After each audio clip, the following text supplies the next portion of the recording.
Whenever I come across the word read, it gets me back to my schooling days where my ears were being taken care of with the help of a few words in a structural form of a sentence. The more you read, the more you learn. Quite a simple statement in the form of a sentence, having a graver meaning underneath. সুন্দর একটা সুগভীর একটা অর্থ আছে, সেটি আমার স্টেটমেন্টে লেখা হয়েছে, the more you read, the more you learn. Anyway, hello everybody, I'm Devshavdi Chatterjee, welcoming you all to my channel Practical English.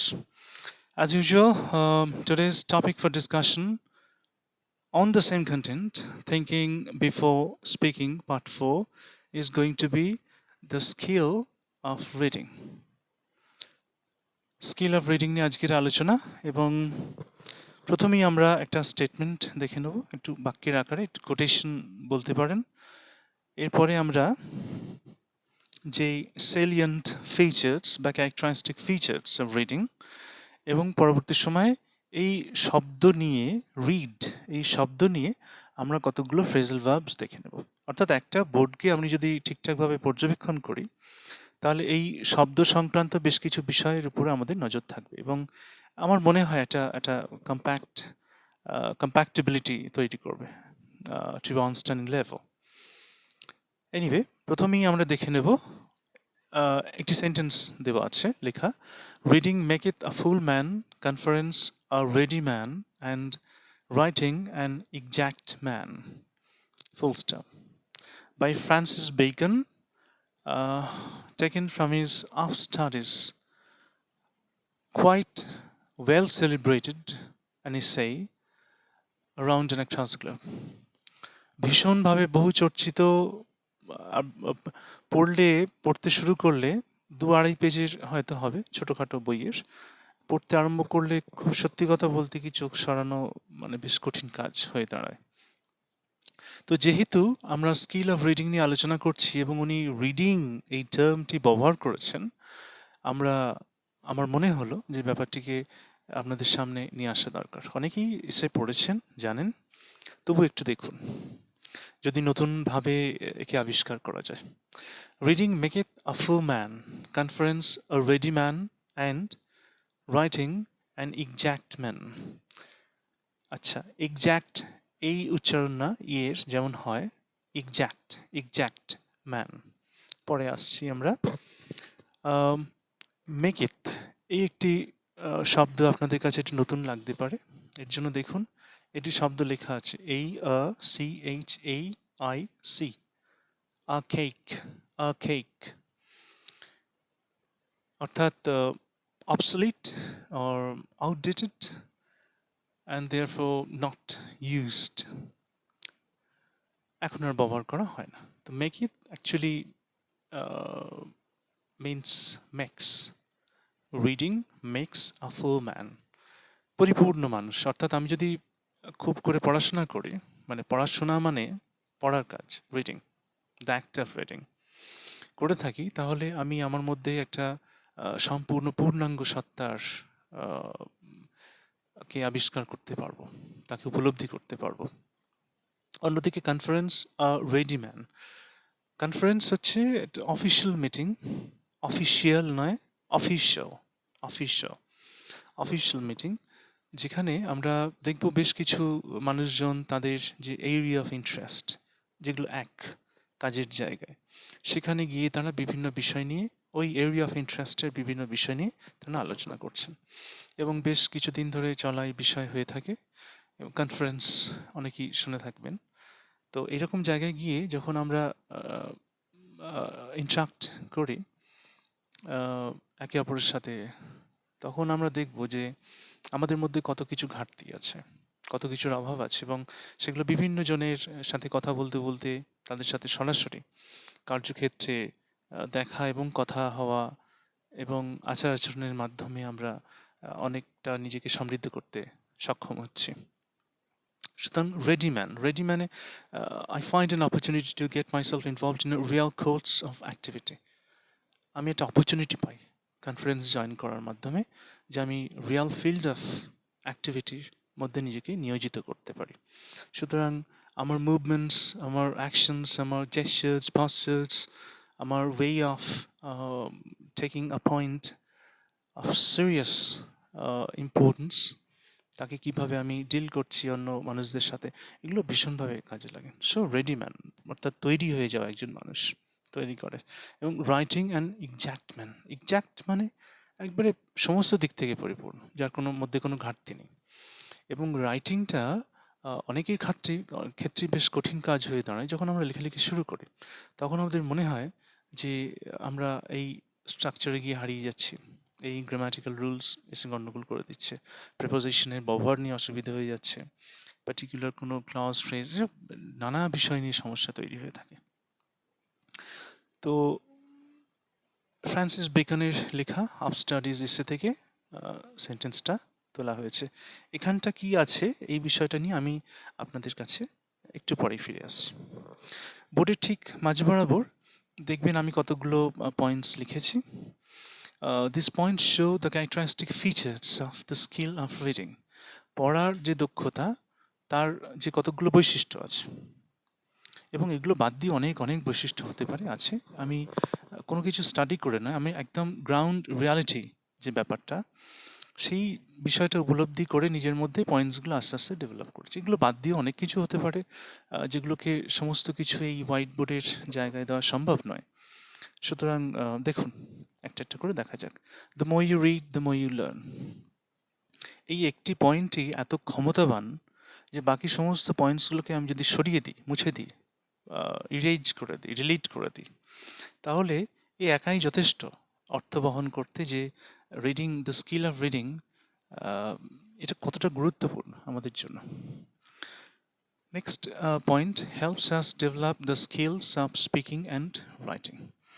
The skill of reading makes us aware of how to speak and how to write, and how to take care of both these skills with care, confidence, and command.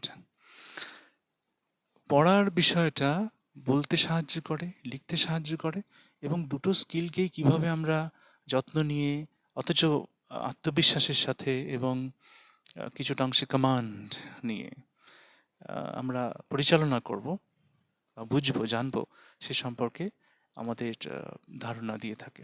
সুতরাং reading skill এতটাই গুরুত্বপূর্ণ। Gives us, third point, gives us opportunity to come across different words, expressions, and above all, sentence structures. Gives us opportunity to come across different words, expressions, and above all, sentence structures. দেখুন, আমরা যখন পড়াশোনা মানে পড়ার কাজ করি, তখন একটা পার্টিকুলার জনরা অর্থাৎ লিটারি ফর্মস, পার্টিকুলার লিটারি ফর্মসকে আমরা নিয়ে আলোচনা করি। হতে পারে it it it may be a piece, a poetry, a poem, or a novel, or a play, short story, যাই হোক, যা কিছু হোক, সেগুলো কিছু ক্যারেক্টার্সের মাধ্যমে প্লে করা হয়। কখনো কখনো কবি তো নিজেকেও ফার্স্ট পার্সন হিসেবে রিপ্রেজেন্ট করেন কবিতার মধ্যে। তো যেভাবেই হোক একজন চরিত্রকে আমরা সেখানে পাই, এবং যদি কেউ কোথাও নাও থেকে থাকে সেই চরিত্রের নামে, যেমন যদি আমরা ওয়েটিং ফর গোডো যদি পড়ে থাকি, তো সেখানে আমরা দেখব গোডো নামের কোনো চরিত্রের প্রকাশই পেল না। ওকে, তো এই সমস্ত কিছু একটা ক্যারেক্টারাইজেশনের পার্ট, অংশ।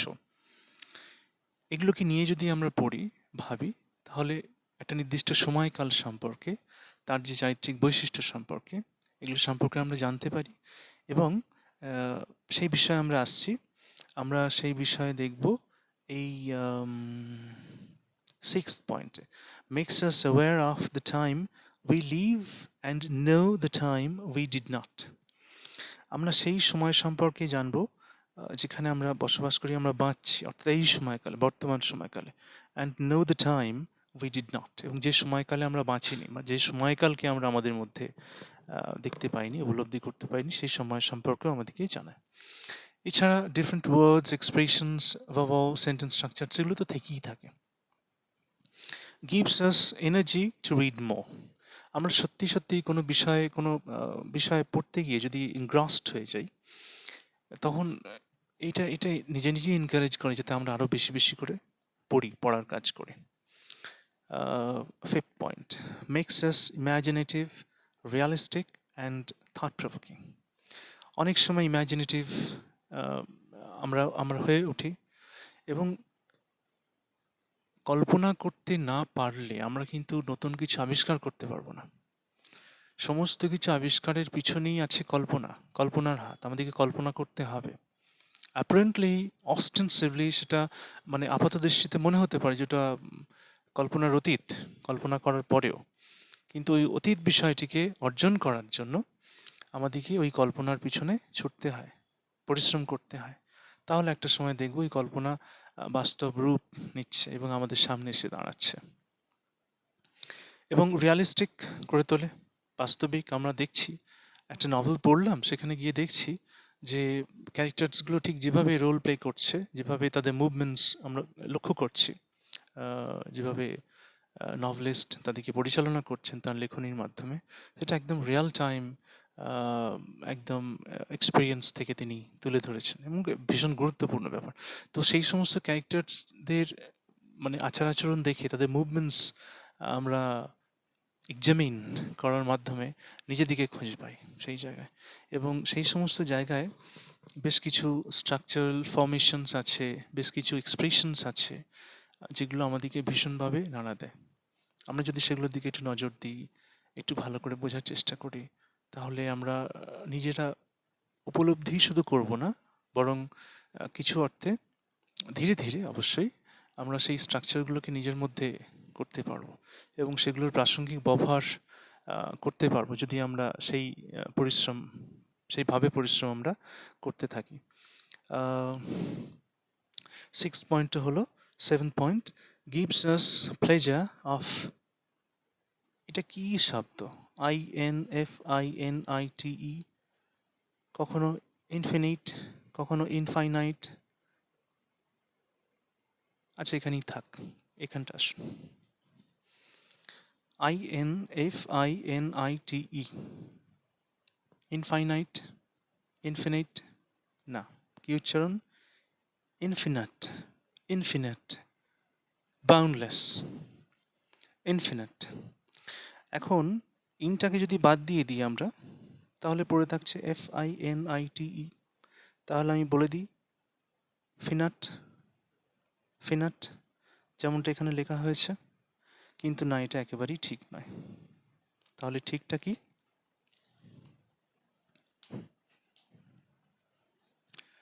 ফাইনাইট। এবার আশ্চর্যের ব্যাপার দেখুন, ফাইনাইটের অপোজিট ইনফাইনাইট। না না না, ইনফাইনাইট নয়, ইনফিনাট। অথচ আমি যদি চাই যে ইনটাকে সরিয়ে দিলেই তো আমার একটা শব্দ পড়ে থাকছে। কি পড়ে থাকছে? ফিনাট, নট ফাইনাইট। তাহলে এক শব্দ, মূল শব্দ, তার আবার অপোজিট যে মিনিং হয়, তার আবার এক উচ্চারণ। এই ভালো করে বিষয়টিকে নোট করুন। তাহলে FINITE, ফাইনাইট, INFINITE, ইনফিনাট, ইনফিনাট। এই সমস্ত কিছু নিয়ে আস্তে আস্তে আলোচনা হবে এবং এই সমস্ত কিছু পড়াশোনা করার জন্যই এসেছে। সম্ভবত পার্ট 1-এ আমি বলেছিলাম যে কেউ আমার কানে কানে বলতে আসেনি। বেশ, এগুলো হয়ে যাওয়ার পর আমরা একদম শেষ অবস্থায় চলে এসেছি। এখানে আমরা কিছু ফ্রেজাল ভার্বস সম্পর্কে একটু দেখে নেব। প্রথমেই আছে রিড অন। রিড অন আমরা কথা শুনি, অন মানে কন্টিনিউ করা। ইউ প্লিজ ওয়াক অন, তুমি হেঁটে চলো, মানে এগিয়ে চলো। তো read on, to continue reading. এরকম একটা সেন্টেন্স বলা যেতে পারে যে ও the villain got the thing he had wished for. Okay, all right. You please read on.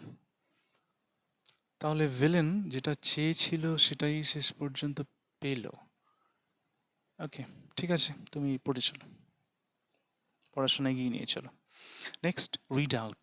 Read আওয়াজ করে পড়, আউট, যখন এই ধরনের শব্দের ব্যবহার হয়, out, read out, that means read something aloud, so that the students sitting on the last bench could hear you or could listen to what you say, যাতে শেষ বেঞ্চে বসে থাকা একেবারে ছেলেমেয়েরা তোমার কথা শুনতে পারে। তো টিচার তার কাছে কোনো ছেলে বা মেয়ের কাছে এগিয়ে গিয়ে এই কথা বলতে পারেন যে রিড দ্য টেক্সট।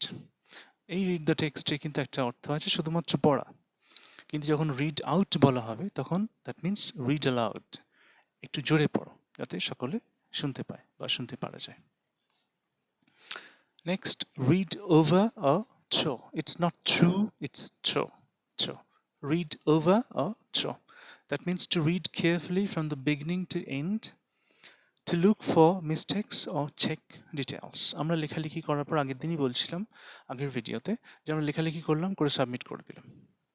আমরা যদি আরেকবার দেখি সেটাই কি বলা হবে, লুক ওভার অর থ্রো, অর্থাৎ একটু চেক করে নেওয়া ডিটেলসটা, অথবা যদি কোনো জায়গায় কারেকশন করার থাকে সেগুলো করে নেওয়া, যদি কোনো মিস্টেক্স থেকে থাকে সেগুলোকে ঠিক করে নেওয়া, এই বিষয়ের জন্য read over or read throw.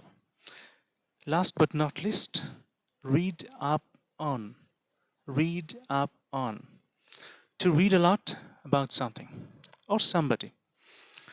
এরকম বলা যেতে পারে যে I need to read upon, read up on, not read upon. I need to read up on the subject before I face the interview. Interview means to face the members on the interview, or face the board, that means members on the board, not members of the board, members on the board. So read up on, this is the time, or I need to read up on the topic or on the subject before I face the board, that means the members on the board. যাই হোক, আজকের আলোচনা এই পর্যন্তই। আপনারা নজর রাখতে থাকুন এবং আমি আশা করব যে আপনারা ভাবতে সমর্থ হবেন। তবে একটা ব্যাপার আজকে বলে শেষ করব যে our primary concern at the time of reading should not encourage the idea of helping ourselves only to make out meanings out of words inscribed in books in structural forms of sentences. আমরা শুধুমাত্র structure পড়ব, যে কী শব্দের মানে লেখা আছে সেটুকু অর্জন করার জন্য এটা করলে হবে না, এবং সেটা হয়তো এতক্ষণ আপনারা বুঝেও গেছেন। harmful habit of living structures only after having a primary half developed and inchoate sense in the form of meaning should not be encouraged. এই ব্যাপারটাকে এনকারেজ করলে চলবে না, যে আমি একবার চোখ বুলিয়ে নিলাম, আমার কিছু কিছু প্রাইমারি, কিছু হাফ ডেভেলপড, কিছুটা ইনকোয়াট শব্দটা আমার মাথায় থাকলো, পরের দিন দেখা হবে, ইনকোয়াট সেন্স অফ মিনিংস নিয়ে আমি চলে গেলাম, ওটি আমার মানে কাজ শেষ হয়ে গেল, এটা করলে হবে না। একটা ব্যাপার, the more you read the more you learn, that means এটা দুটো অর্থ হয়। এক হচ্ছে যে আমরা অনেক বেশি করে পড়ব, বিভিন্ন বিষয় নিয়ে পড়াশোনা করব, মানে পড়ব। আরেকটি বিষয় হচ্ছে যে বিষয়টিকে আমরা পড়ব সেটা কি একবারের বেশি, দুবারের বেশি, প্রয়োজন হলে 3বার 4বারের বেশি করে পড়তে হবে। এবং আমরা প্রতিবার যখন পড়ব, বারে বারে পড়ব, তখন টাইম ওভার অ্যাগেন যখন আমরা পড়ব, তখন নতুন নতুনভাবে আমরা নিজেদিকে চিনতে শিখব, বুঝতে শিখব, এবং ওই যে টেক্সট মেটেরিয়াল আমরা পড়ছি বা যে পিস অফ রাইটিং আমরা পড়ছি সেটা আমাদের কাছে নতুন নতুন রূপে আসবে এবং ভালো লাগবেই, ভীষণ ভালো লাগবে। এবং এই ব্যাপারটাই, এই প্র্যাকটিস অর্থাৎ শুরু করতে হবে। পড়ার বিষয়টা যদি শুরু করি এবং বুঝতে পারি এবং যদি আনন্দ লাগে, ভালো লাগে, রিডিং গিভস আস প্লেজার, এই পয়েন্টটা আমার তোলা জায়গা ছিল, ও ঠিক দেওয়া আছে, গিভস আস প্লেজার অফ, দেখুন, ইনফিনিট নলেজ। তো এই আনন্দটাই আমাদেরকে আবার আবার নতুন করে পড়তে সমর্থ করে তুলবে, এনকারেজ করবে। সুতরাং আজকে এই পর্যন্তই। Thank you very much for watching. And please do not forget to subscribe to my channel if you find my videos worthy of your time, need, and patience. Thank you very much once again.